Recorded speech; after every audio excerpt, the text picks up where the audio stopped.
Ada 6 rangkaian penting kalau kita bicara pakan sapi kambing domba. Yang pertama, jumlah pakan yang diberikan. Kita harus pastikan jumlahnya dulu. Kemudian yang kedua, bahan pakan apa yang kita sediakan. Yang ketiga, cukup tidak bahan itu memenuhi kebutuhan nutrisi ternak kita. Kemudian yang keempat, bagaimana cara memberikannya? Selanjutnya yang kelima, perlu tidak kita memberikan suplemen atau adiktif tambahan? Dan terakhir yang keenam, perlu tidak kita melakukan aplikasi teknologi pakan seperti membuat silase, membuat pakan komplit fermentasi, membuat hay, membuat amonia, dan lain-lain. Berapa kebutuhan nutrisi sapi kambing domba? Secara teori, total pakan ASWIT adalah 10% dari berat badan atau 2,5-4% dari berat badan jika dalam konversi bahan kering. Dalam prakteknya, yang bagus itu pada pagi hari harus ada sisa pakan di tempat pakan meskipun 1 genggam. Kemudian berapa banyak gizi yang harus ada di dalam pakan? Ini sebenarnya sesuai dengan kondisi ternaknya. Misalnya pejantan, penggemukan, indukan, bunting, laktasi, itu kebutuhannya beda-beda. Tetapi jika saya sampaikan masing-masing berapa, untuk menghafalnya pasti susah. Saya juga nggak hafal. Misalnya penggemukan, pengen naik 1 kilo, 1,5 kilo, itu beda. Belum lagi jenis sapi atau jenis dombanya beda. Domba lokal, domba dorper, awasi pasti beda. Tetapi ada patokan kira-kira ketika kita di lapangan. Jadi ini kira-kira patokan antara 10-13% proteinnya. Kemudian kalau energi ada 2 macam. Ada yang dihitung pakai metabolisme energi atau total digestible nutrient. Kalau pakai ME antara 10-12. Kalau pakai TDN antara 65-70.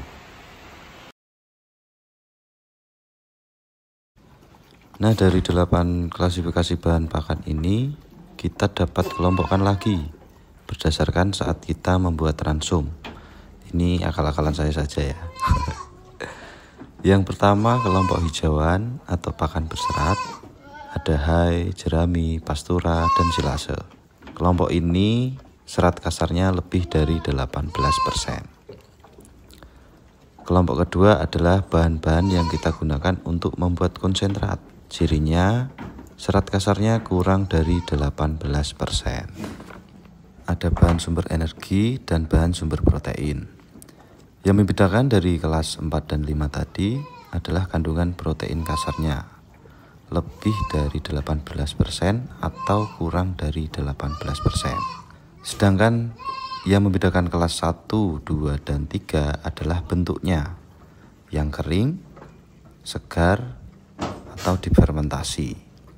Untuk kelas 6, 7, dan 8 adalah bahan mikro saja sebagai tambahan untuk membuat konsentrat, tetapi harus ada di dalam ransum.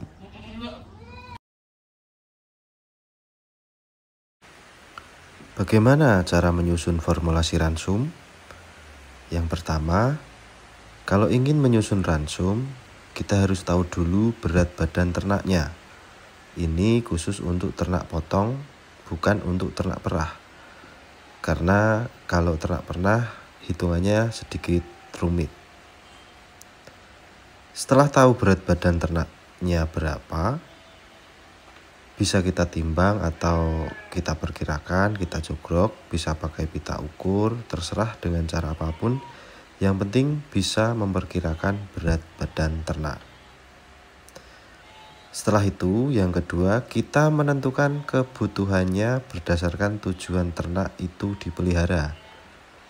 Misalnya ingin kenaikan berat 1 kg sehari, atau dia hanya indukan, atau dia anakan atau dia pejantan, nah itu akan menentukan berapa banyak kebutuhan nutrien yang kita susun untuk ternak-ternak tersebut.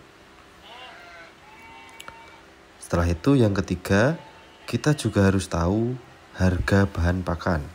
Kenapa? Karena kita kan inginnya menyusun pakan yang bagus, ransum yang berkualitas, tapi harganya tidak terlalu mahal. Kalau saya mengatakan harga yang murah ya nggak ada. Yang ada harganya kita tekan seminimal mungkin.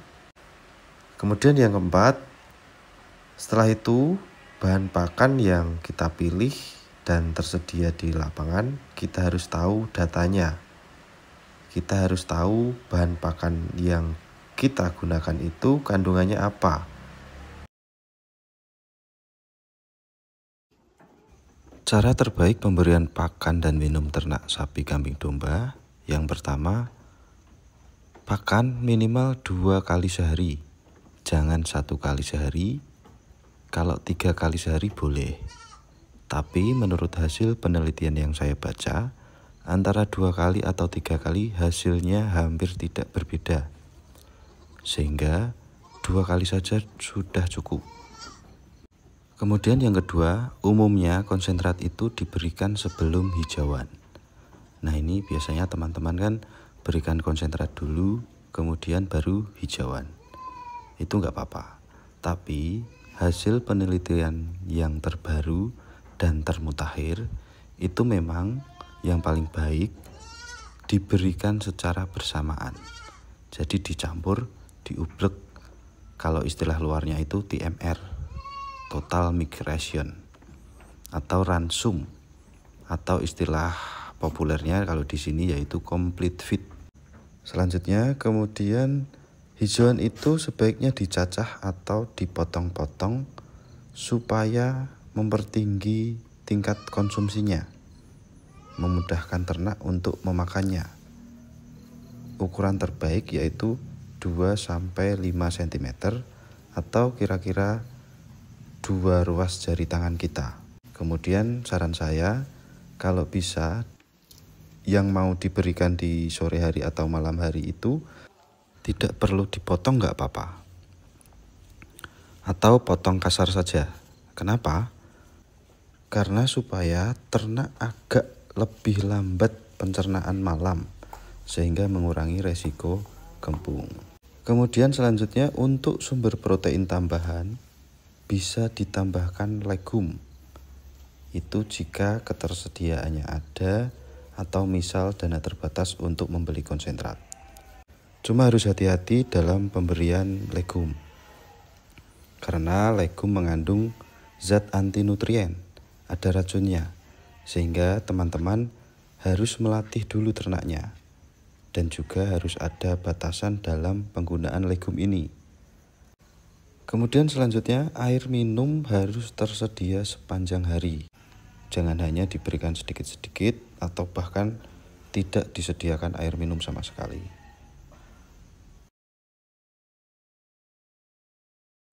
Premix itu apa sih?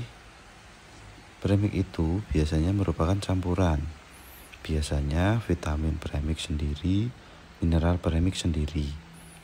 Ada beberapa produk yang mencampurkan vitamin dan mineral. Tetapi biasanya ada trik-trik khusus. Biasanya vitamin atau mineral yang kita gunakan jumlahnya sangat sedikit, sehingga harus untuk bisa merata di dalam campuran ransum atau konsentrat, kita harus menggunakan carrier. Nah, biasanya carrier yang digunakan itu punya sifat yang mirip dengan vitamin atau mineral yang kita gunakan.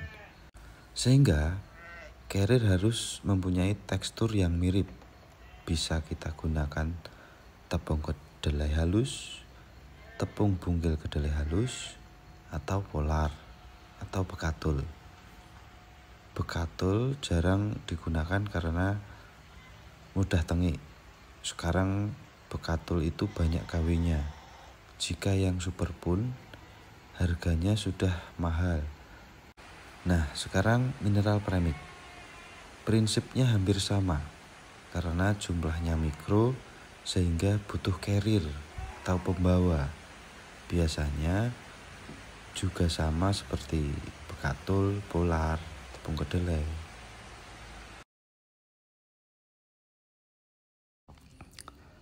Jadi kalau menurut saya teknologi pakan itu bisa dibagi dua macam.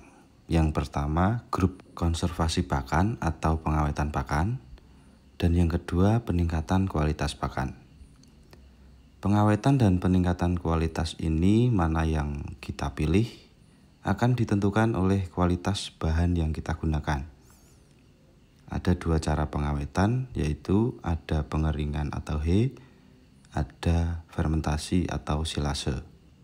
Kalau kita bicara konservasi, berarti kita mengawetkan, menjaga bahan yang kualitasnya sudah baik supaya tidak turun kualitasnya. Artinya di sini kita tidak mengharapkan ada peningkatan kualitas. Yang dimaksud dengan hay dalam pengeringan di sini adalah hijauan yang belum berbunga kita keringkan. Jadi dalam kondisi nutriennya masih tinggi. Kemudian cara kedua pengawetan yang paling sering dilakukan adalah dengan dilakukan fermentasi atau silase. Ini juga menggunakan bahan yang bagus. Secara teori dan secara logika, kalau pengawetan itu tidak akan mengubah kualitas. Jadi gak ada itu di silase itu nanti kecernaannya naik. Kalau menurut saya itu agak keliru. Jadi jangan mengharapkan membuat silase nanti kecernaannya bisa naik, kandungan proteinnya akan naik. Tidak ya. Biasanya ya hasilnya unda-undi saja. Kalau hasilnya dia naik, ya bonus, begitu kira-kira. Bisa saja naik kualitasnya, tapi bukan itu tujuan utamanya. Nah, itu poin dari pengawetan.